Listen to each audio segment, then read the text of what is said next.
September of 1891.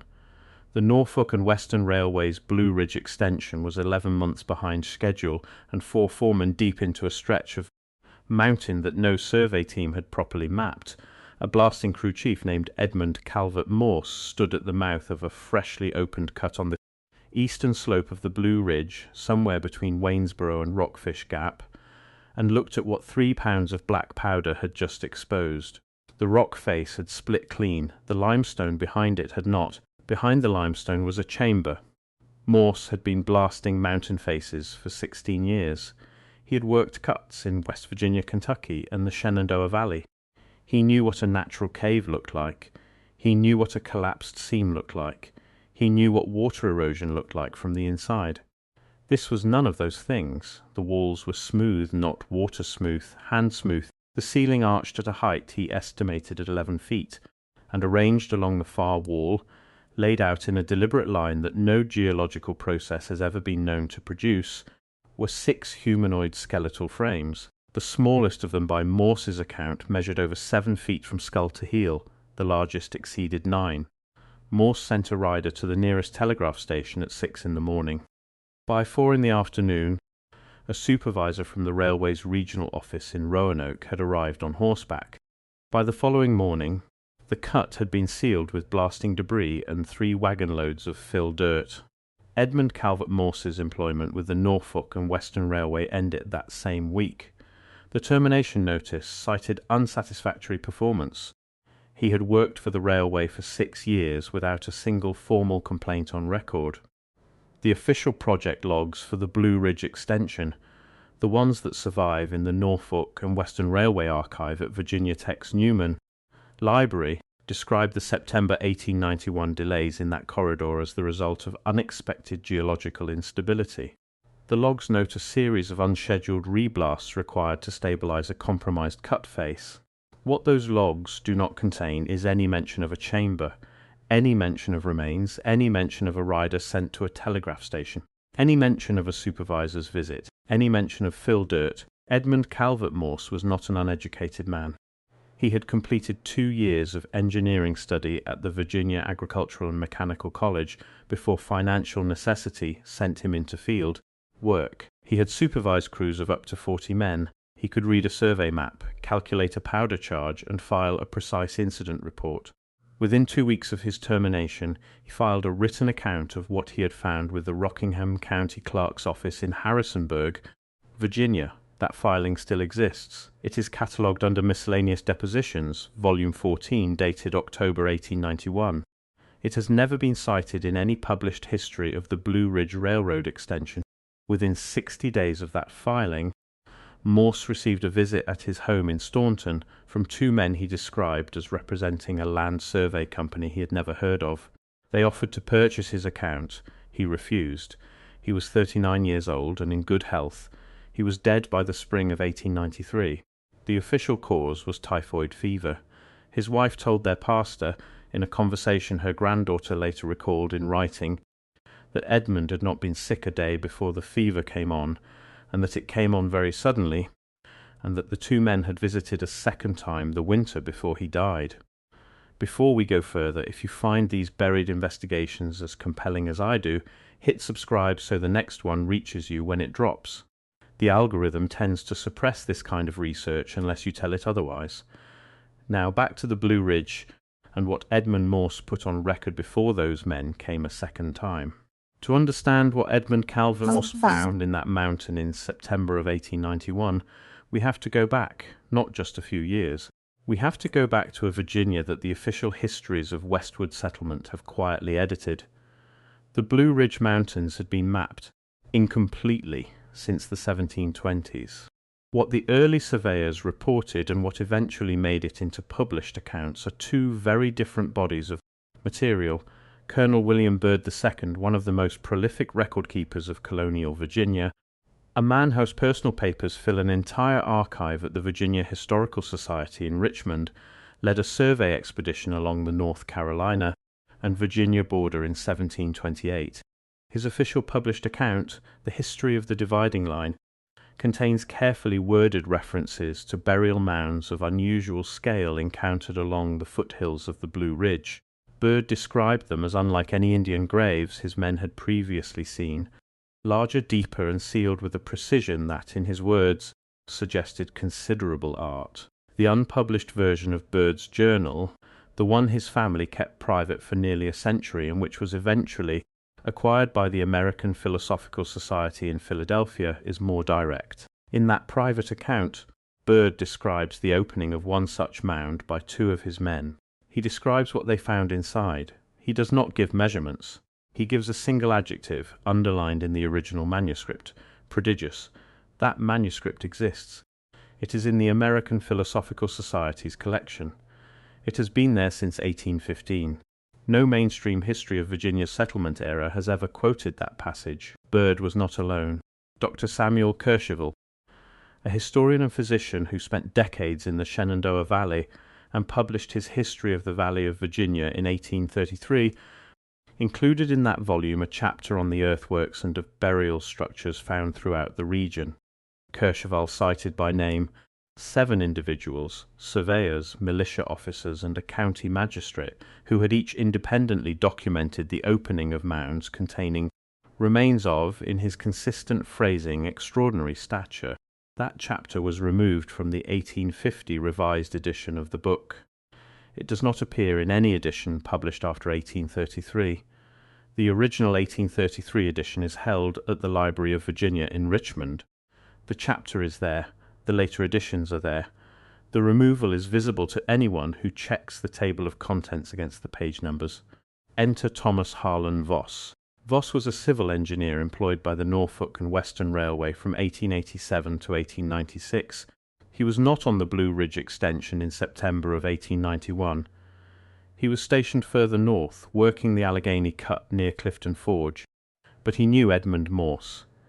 They had worked together on the Shenandoah Valley line 2 years earlier. Morse wrote to Voss within days of the discovery. That letter no longer exists. What exists is Voss's reply, which Morse kept, and which passed through his family to the Augusta County Historical Society, where it was donated in 1941 and remains in the collection today. In that reply, dated September 29, 1891, Thomas Voss wrote that he was not surprised. He wrote that he had heard similar accounts from 2 other crew chiefs working different sections of the Blue Ridge approach. He wrote that he had been told by a supervisor whose name he declined to put in the letter that the railway's land acquisition teams had encountered this before, and that there was a standing instruction about it. He did not write what the instruction was. Between 1886 and 1893, the Norfolk and Western Railway pushed 5 separate cuts through the Blue Ridge and Allegheny Mountain systems of Virginia. Edmund Morse's account from the September 1891 cut was not the first report of anomalous finds along that route. A crew foreman named Patrick Seamus Dolan had filed an incident report in March of 1889 during early blasting work on the Allegheny section near Iron Gate, Virginia. Dolan reported the exposure of a stone-lined underground passage approximately 4 feet wide and of an undetermined length, containing what he described as oversized human bones, his words in the original report arranged in a deliberate pattern. Dolan's report is referenced in the railway's own internal incident log for the first quarter of 1889. The report itself is not in the archive. The reference to it is. Patrick Dolan was transferred to a Kentucky line assignment within 3 weeks of filing that report. He never returned to Virginia rail work. This was not unique to Virginia. Mammoth Cave, Kentucky, 1886. A survey team mapping undocumented passages in the cave system's lower levels documented skeletal remains in a sealed side chamber. The lead surveyor's notes, submitted to the Smithsonian Institution's Bureau of Ethnology, were acknowledged as received in the Bureau's internal log. They do not appear in any published Bureau report from that period. Kanawha County, West Virginia, 1888. Workers excavating a rail bed for the Chesapeake and Ohio line reported the exposure of a stone burial complex containing remains documented by the county surveyor at heights ranging from 7 to 8.5 feet. The county surveyor's filed report exists in the Kanawha County Courthouse records. A follow-up report, which the original document indicates was to be submitted within 30 days, was never filed. The county surveyor resigned his position the following month after 11 years in the role. Giles County, Virginia, 1890. A road grading crew working a mountain pass reported findings that the foreman described in a letter to his brother, a letter that survived in a family collection and was donated to the Giles County Historical Society in 1978, as the biggest bones any of us had ever laid eyes on, and we were told to fill it and say nothing, and we did. This is not coincidence, this is a pattern. Within 30 days of Edmund Morse's discovery, the Norfolk and Western Railway's parent holding company filed a land acquisition claim covering an additional 40-acre buffer zone on either side of the Blue Ridge Cut Corridor. The stated reason was operational safety clearance. The price paid for that buffer land was 3 times the assessed value of comparable mountain acreage in Rockingham County at the time. The seller was a timber holding company with no recorded officers and a registered address that no longer existed at the time of the transaction. The economics made no sense if the corridor was the point. But here is what makes Edmund Morse's account different from every other report that came out of the Blue Ridge rail work. He was not the only member of his crew who saw the chamber. A labourer named Joseph William Creasy, employed on Morse's blasting crew since 1889, was present at the cut face on the morning of September 1891. Creasy was 26 years old, the son of a Rockingham County farming family, and entirely without motive to fabricate anything. He never sought attention for what he saw. He told the story once to his son 40 years later in 1931, when his son was preparing a family history document that was eventually typed up and deposited at the Rockingham County Public Library in Harrisonburg in 1963. That document is still in the library's local history collection. Joseph Creasy's account, as recorded by his son, describes the chamber in terms that match Morse's deposition point by point: the smooth walls, the arched ceiling, the line of figures along the far wall. Creasy added one detail that Morse had not included in his official filing. He said that each of the 6 skeletal frames had been placed with the skull oriented toward the east, and that beside each skull there was a flat stone, and that on each flat stone there were markings that none of the men could read. Creasy said the supervisor from Roanoke spent a long time looking at those stones before he ordered the fill. If Edmund Morse was telling the truth, Joseph Creasy had been standing beside him when it happened, and remembered the same chamber, the same walls, the same bones, for 40 years without ever being asked.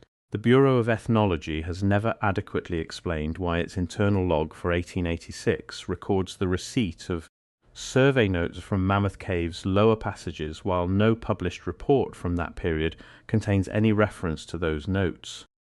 It has never explained why the incident log of the Norfolk and Western Railway references Patrick Dolan's 1889 report, while the report itself is absent from the archive. It has never explained why the chapter on mound contents in Samuel Kercheval's 1833 History of the Valley of Virginia was silently removed from every subsequent edition of the book.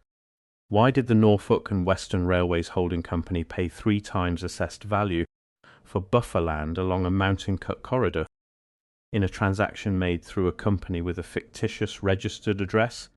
Why did the county surveyors of both Rockingham County and Kanawha County resign or go silent within weeks of filing reports on anomalous skeletal finds along active rail corridors? Why would a railway company seal a blasting cut, terminate an experienced crew chief, and accelerate a land purchase, all within 30 days, over geological instability? These questions do not go away because institutions refuse to answer them. Edmund Calvert Morse spent the remaining 2 years of his life trying to get someone to read the deposition he had filed with the Rockingham County clerk's office.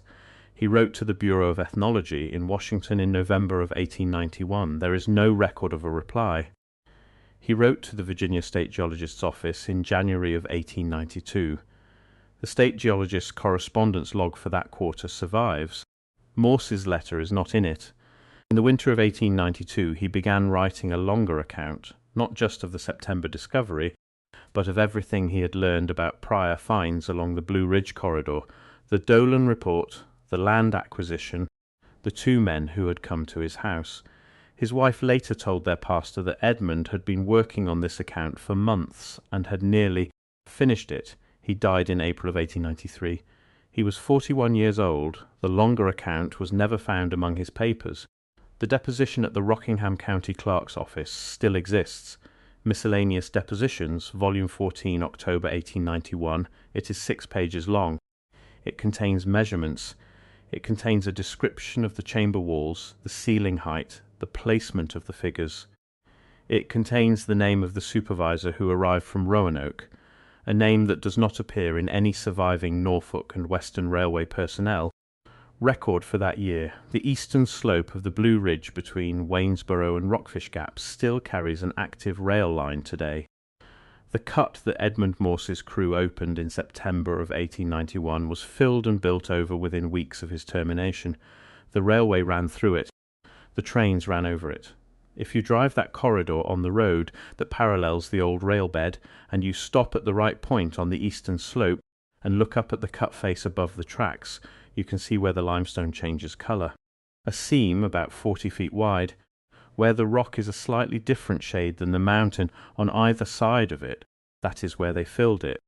Somewhere behind that fill, behind the limestone that Edmund Morse's powder cracked open on a September morning in 1891, the chamber is still there. The smooth walls, the arched ceiling 11 feet above the floor, the 6 figures along the far wall, each one oriented toward the east, and the flat stones beside them, with the markings that none of the men could read. The official history of the Norfolk and Western Railway's Blue Ridge extension tells us it was a story of engineering ambition, difficult terrain, and the eventual triumph of American industrial progress. What the evidence tells us, the deposition, the incident log, the missing report, the removed chapter, the letter Thomas Voss would not sign his name to, and the account a labourer named Joseph Creasy told his son 40 years after, the fact is that something was found in that mountain, and that the people who found it were removed, and that the record of what they found was systematically buried before anyone outside that corridor could examine it. That is not a theory. That is a sequence of documented actions taken by identifiable institutions, producing a result that only makes sense if what Edmund Morse measured was real. If you've made it this far, you already know that buried history doesn't disappear because institutions ignore it. It disappears when no one looks for it.